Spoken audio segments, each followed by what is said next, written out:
Hi guys, welcome back to my channel. I know I disappeared for a few days, but hey, I'm a mom now. I'm busy. I'm very busy, okay? But anyway, without further ado, today we are talking about things I wish before becoming a mom. And I have a list here because my brains don't function like it used to. And that brings me to the very first thing.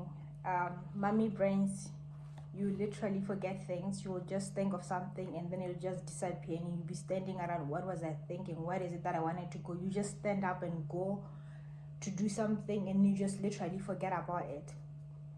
Like things just disappears in your brains. That's how it is as a mom. Apparently it's a thing. I didn't know that. And the second thing is colic.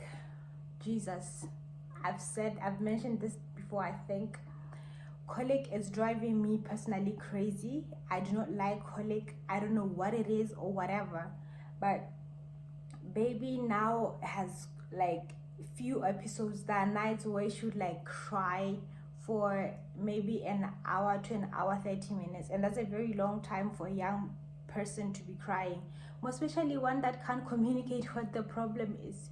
You shush her, you burp her, you feed her, you change her diaper, you rock her, you carry her, you do all crazy stuff, and she wouldn't still budge. Like she'll be going on and on and on up until, so all you have to do is just be in there for her, nurture her, cuddle her, and it's very painful to really watch. It's very painful. I'll try white noises. Apparently that's a thing, like some sound. I don't have the app nor the machine, but technology is too advanced these days. YouTube has everything I need. Thank you, YouTube, for being there for me. Like, oh my goodness, I don't know what I would do sometimes without you. Anyway, the third thing is licking breasts. Yep. When you're sleeping, they lick. When you're sitting there, they lick. Whatever you do, they lick. You open a fridge, the coldness brushes through you, they lick. They lick each and every other time. So you always have to have some breast pads on. And then when you are feeding, on your left side, the right side licks. So you have to try to find a way. Either you wear a breast pad or find something to take whatever that's leaking from the boob that you're not using at the time. It's a thing. I did not know that. Nobody told me that, because there isn't lectures about being a new mom, apparently. Anyway, moving on, the other thing is babies outgrow their clothes. Like she'll just wear them for 2 weeks and then she's grown. You have to go get another pair of clothes or whatever. Like you keep buying clothes, and if you bought so many clothes the first time, you are in for it. Trust me, I know. I'm like a victim to this one. And then moving on, baby is now choosy. Like when my mom came over, she would like stay with her, and I'd rush to the mall to buy a few things that we need in the house. I can't leave her with her for 30 minutes these days. She doesn't want, like, she doesn't want anybody else but mommy. Like I have to be always holding her, of which is an honor. When mommy gets too tired, like she's now grown and she's weighing more than before, so she's like, to carry her all the time or on her carrier, it's challenging. I need break sometimes. I can't even take a shower longer. Like I just have to take like a quick shower, because if she wakes up and I'm not there, she's going crazy, like hey, the whole house.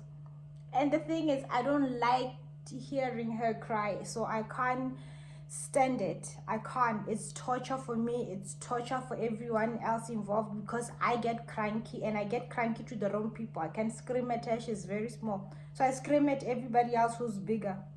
It's their fault now.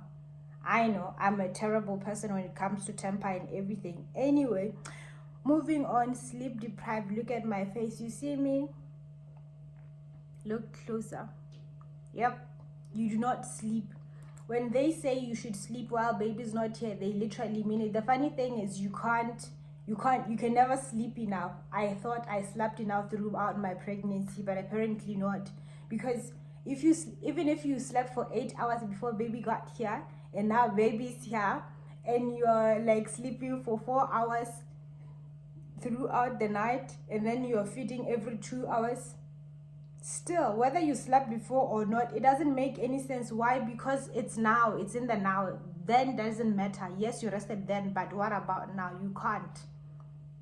You are an owl. And I used to think I'm a night crawler, but apparently not.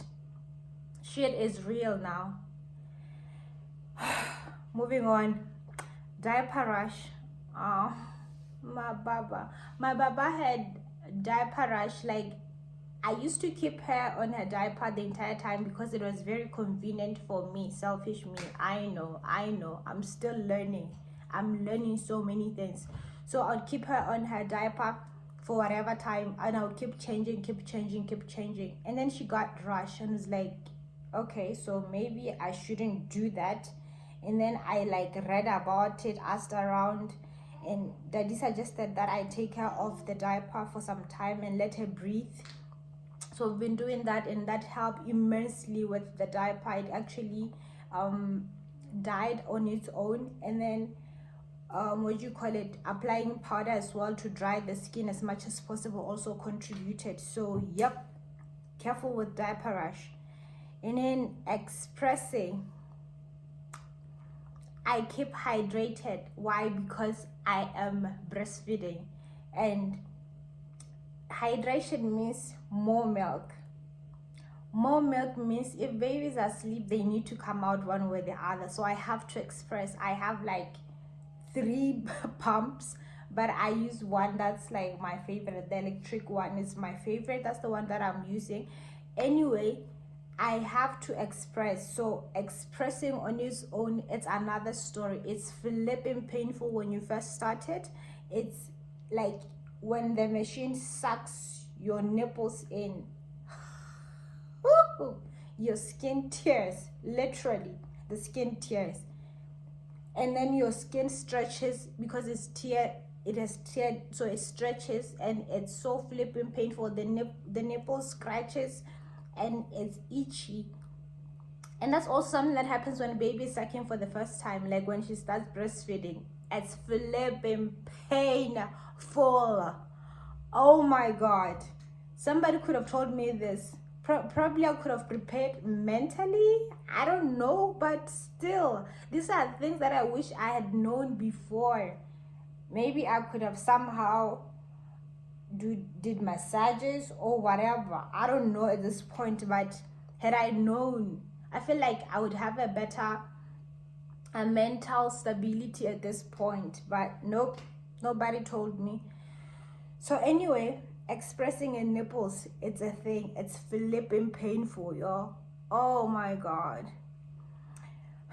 Diet, what you consume, the baby consumes. Yeah, you pass it on to her. She's asleep now. I feel like I'm being a bit loud. She might wake up. What you consume, they consume. And you have to be very careful, because dairy products, we all know that they bloat you. So you get bloated, she gets bloated. When she gets bloated, gassy, babies don't go well with gassiness. They cry.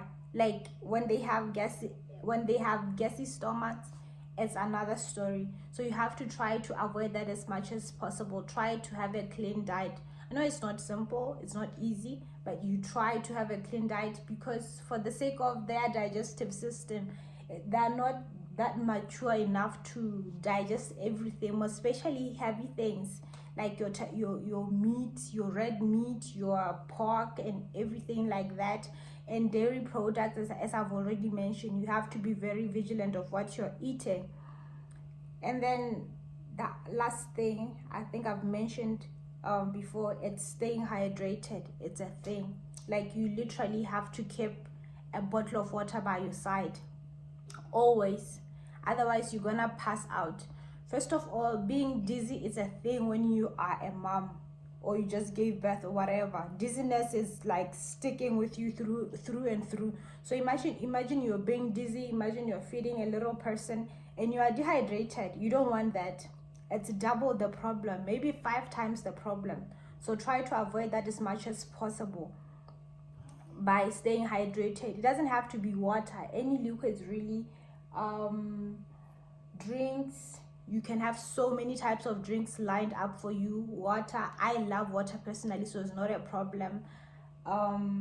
Unfortunately, my other drug that's sustaining me at the moment, coffee, it's not a good thing because it's dehydrating. Like the more you take it, the more dehydrated you become. But at the very least, I'm surviving on 3 cups of coffee a day, if not 4. I try to limit them to 3 because also, like I'm saying, whatever you take, baby takes in. But with coffee, I really don't know. But if I can't take coffee, I have like withdrawal symptoms. I don't want to be cranky at everyone. I don't want to kill my parents in this house. So I try so much to like at least have 3 cups because it helps with the exhaustion. It helps with the moodiness, the crankiness when you wake up in the morning like the whole world just insulted you and you're like upset with everybody that you come across, then look at you like, what did we do to her? And you have a cup of coffee and suddenly you are like back to life. You're like, oh, hello everyone, how was your night? That's when you can like literally see people. If you are me, that's my drug. That's my drug. Like I love coffee. You know, they say when you're living, like we all have our drugs. My drug is coffee and wine, but currently I haven't had wine. Actually, come to think of it, I haven't had wine in like 9 months. It's not even 9 months anymore because baby is here now. So it's like 9, 10, 11 months straight, no wine. I can't wait to have wine, y'all. I can't wait to have wine. Anyway, thank you for watching. I know I said I'm gonna be uploading each and every Sunday. It's impractical. I can't. I have a very tight schedule. So I'll try to do a video weekly. I will try my best to do it weekly so that I stay up to date and then keep consistency, because everything else doesn't matter. Consistency is key. Alright guys, thank you for watching. Like, subscribe, comment. I would love to hear your views and your thoughts, and how I'm actually open to ideas of how I can do this thing better. As a first-time mom, I need all the help I can get. Alright, thank you for watching. Share, like, and subscribe. Deuces.